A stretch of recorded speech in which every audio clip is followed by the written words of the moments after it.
boy! Oh my god, it feels so good to be right.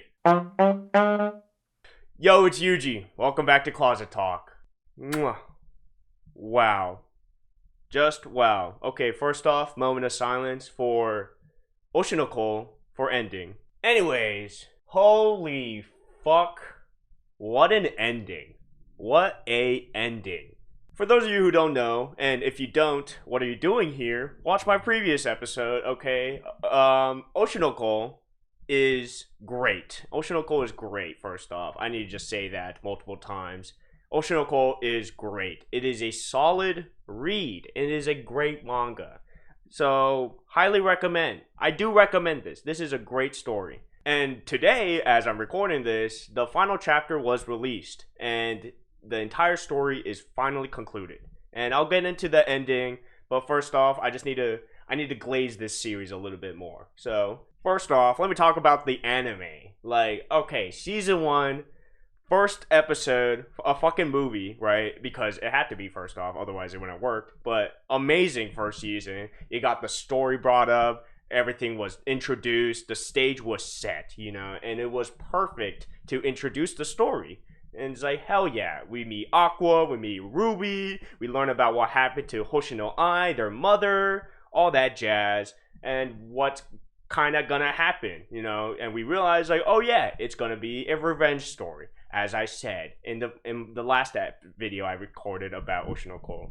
Season 2, by far, like, not even by far, like, unironically, probably the best manga adaptation I have seen in years, and I mean years. Like, this was season 2 of Oshinoko is something very special that I don't think people truly understand personally, because it was something that only anime can express.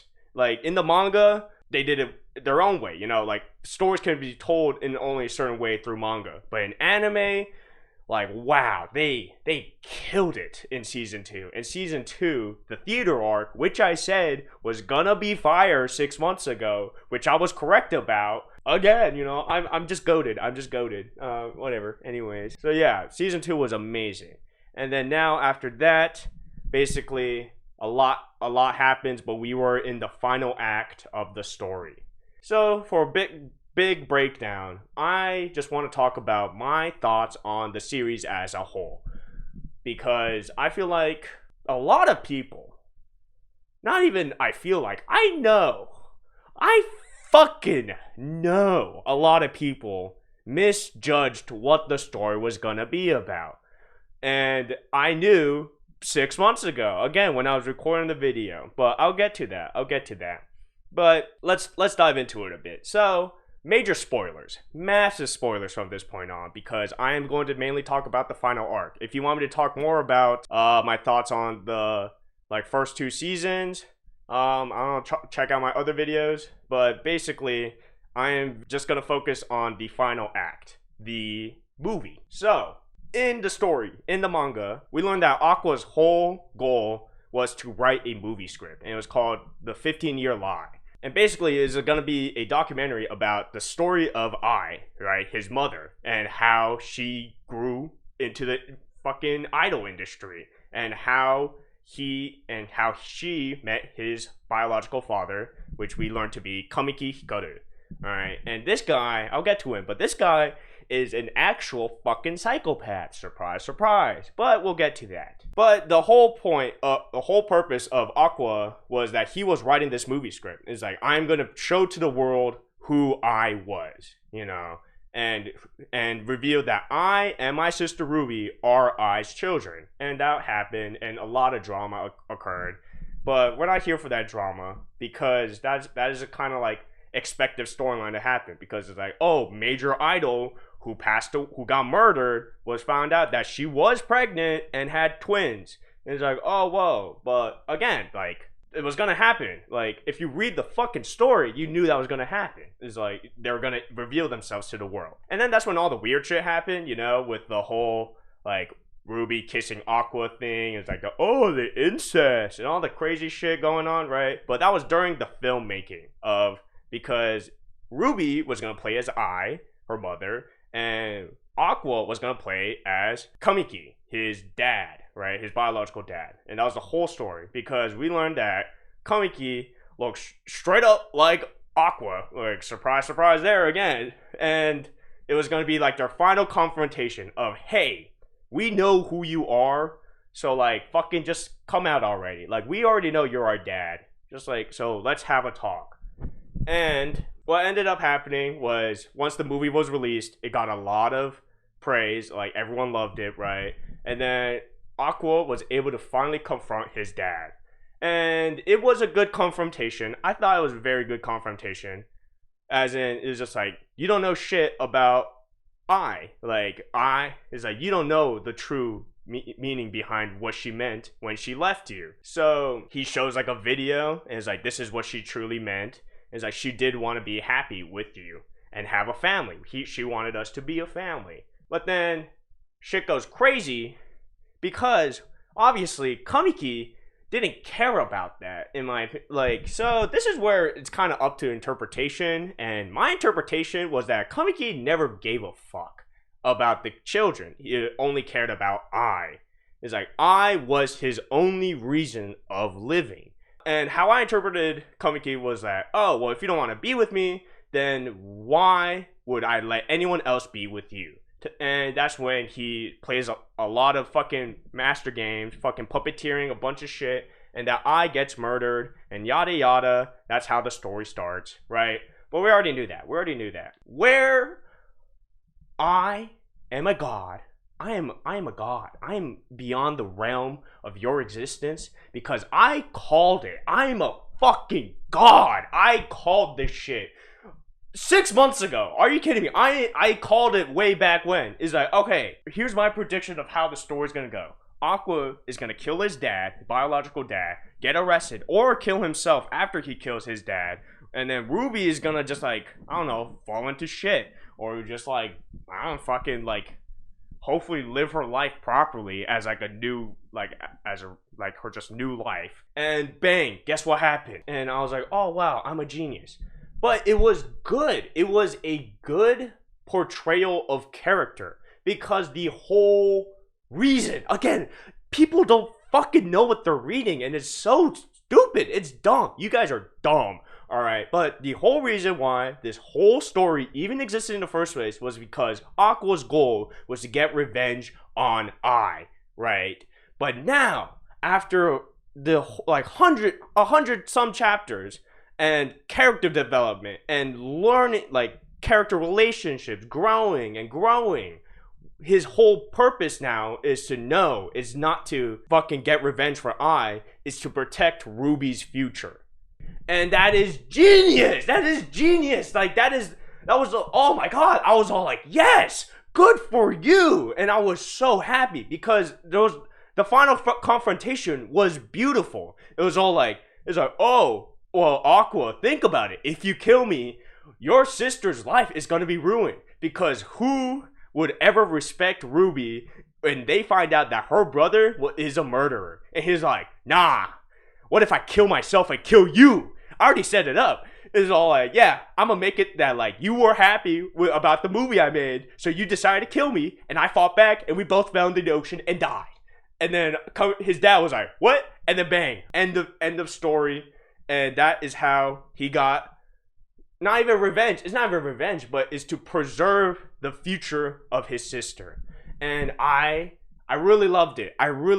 Because, again, it's character growth. It is major character growth.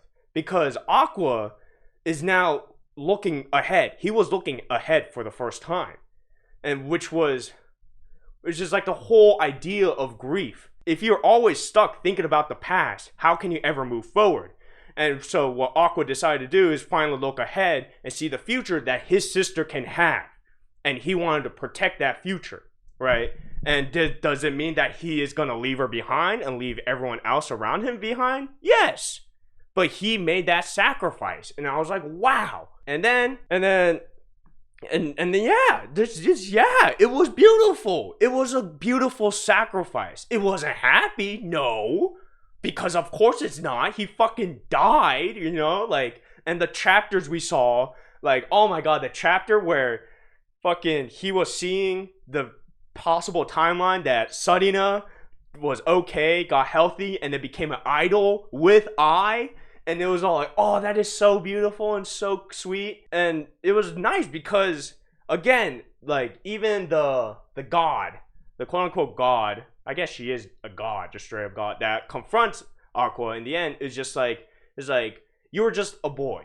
You were just an 18-year-old boy. You were nothing else, nothing less, and you are just a normal human being. And it's like, so like this is you. And I love that. Is because yes, like I feel like people, because of its supernatural phenomenon, it's like, yes, there's reincarnation, yes, there's a god, you know. Is like people are expecting some like crazy shit, but no, like from the very beginning, this manga has been real. Like, everything about it has been real. The controversies have been real. The way that the film industry and, like, the idol industry has always been working has been realistic, you know? And people, again, are stupid and don't read, right? So they were expecting something from Aqua when he was just an 18-year-old boy. And now, let me get to the last chapter. Last chapter was a beautiful portrayal of moving forward, because oh my god, Ruby is definitely the one that suffers the most. Come on, folks, come on, like, read the fucking story, man. Like, oh, Ruby had a perfect portrayal of moving forward. She, like, again, she's all like, is like, man, like, I am living a life of lies. Is that I have to lie all the time, that I'm okay, that I'm happy, you know, even though my brother's dead, my mom is dead. But it's like, but she moves on with a smile and says, but I love my job. It's like, I love what I'm doing, and I thank you for that. It's like, because I know that you both did this for me. And I was like, yes! Oh, it was beautiful. It was a good portrayal. And my god! Alright. So I really just wanted to say that first, because it is a great story of moving on and moving forward. You know, it was very well executed. Now I'm gonna shit talk every one of you goddamn fucking idiots out there who are mad about the ending. Here are my predictions of you fools. Alright, number one. Same again. You didn't even read the goddamn thing, and you're just seeing that people are hating on it. So you're like, okay, yeah, so it must have been bad, you know? Just like fucking JJK fans who only read leaks, you know? So you actually don't know what the fuck the story is, right? And then you're just glazing it or hating on it, right? Same thing with Oshi no Ko. You didn't even fucking read it, so you don't even know why everyone's hating on it, alright? And number two, alright, here's my second prediction. You expected some fucking Shonen Jump, happy go fucking Naruto bullshit ending where everyone is happy and everyone's together now and they're just fucking and having kids and all that stupid bullshit. No! Why would they? Why would they? You fool! But yeah, no, like, I don't know what anyone was expecting with the ending. It is sad. It was so sad. It was very sad. Like, the saddest part for me is the fact that Arima doesn't even get to say, I love you. And we always knew from the beginning. Like, that is the saddest part. The one character that I loved, Arima, is the best girl in the entire series. If you disagree with me, then you're just straight up wrong. I mean, like, for fuck's sakes, Akane is just a straight up, I think she's crazy. Akane is fucking boy crazy. And she's all like, oh my god, Aqua, I love you so much that I will kill anyone for you. It's like, alright girl, calm down. Alright, we don't need that. But Arima, nah. Day one, fucking goat, right? Hard worker, putting so much effort, is a pro. You know, she is a professional. And like, undisputed goat. Just undisputed goat. And she was crying so hard. And I felt it because it's like, fuck. You know? And I was so sad. But for some reason, people are like, oh, why did Aqua have to die? It's like, oh, why did, God, just read the fucking manga, people. Like, wow, you guys are dumb. People are dumb. People are so dumb. You know, so that's my two thoughts on the type of people that are mad about the series. Because because again, like, come on, please tell me. Like, go into the comments, tell me a reason why you hated it. Like, was it the weirdness of the incest scene? What, just one scene's gonna ruin the fucking movie? Just one bad apple ruins the batch? Like, come on. It's like, even then, it was supposed to be a weird scene. Like, it was supposed to be out of place. And that was the whole, but yeah, no, seriously, if you, like, I would love to hear people's thoughts on the series. It's officially over. So even if you haven't read it and you're watching my video for some reason, go ahead and binge read it. It is a good read. It is a good fucking story. It is solid. It is solid. Alright, Aka Sensei, he cooked. I told you, man. Let him cook. And he cooked. Fucking, my god. Like, oh, and the art. Fucking, like, beautiful art. Oh, god, such a, just chef's kiss. And then Memchel, alright, Mem, goated character. Probably my favorite character in the entire series because she's a girl who aspires. She had a dream of being an idol, and she became one. And she stuck with it, and she put up so much hard work, and I love it. But yeah, no, seriously, like, the ending was solid. The ending was very solid. I feel like people had predetermined thoughts on how the story should be, which were just straight up incorrect, and they got mad about it because, oh, they hate being wrong. Well, too bad, bitch, alright? Because I think this was a beautiful story. This was a story meant to be somber. Right, it was not supposed to be a happy ending, but it was supposed to be an ending where you could be satisfied with, of moving forward. And that's what they portrayed. That's what Aka Sensei portrayed. And I was like, hell yes. Yes. Final statements. Ruby being able to move on, live her dream as an idol, go beyond her mom, fucking perform at Tokyo Dome, was a beautiful, beautiful way of concluding the story. Because, yeah, the story is called Oshi no Ko. Oshi, if you don't know, is like, oh, like my favorite, usually in an idol term. So my favorite idol's kid.